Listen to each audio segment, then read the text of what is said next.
Tapos na APEC Senior Officials Meeting, matatalakay sa unang pagkakataon sa APEC Economic Leaders Meeting ang trade-in services o yung pong pagtatrabaho ng mga professionals at skilled workers sa mga bansang miyembro ng APEC. May ulat on the spot si Maki Pulido. Maki? Connie, kasalukuyang tinatalakay ng senior officials ng mga miyembro ng APEC ang pag-uusapan sa conference ng mga world leaders sa November 19.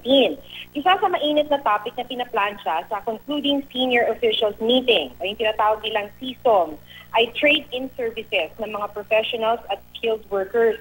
Ibig sabihin lang nito, kung mapagkasunduan ng APEC country members ang standard o framework para sa bawat profesyon, pwede na makapagtrabaho ang isang professional at skilled worker sa kahit anong bansang APEC member. Hindi pa malinaw kung may napagkasunduan ng framework tungkol dito dahil may ilang bansang APEC member na tutol sa trade-in services tulad daw ng Indonesia.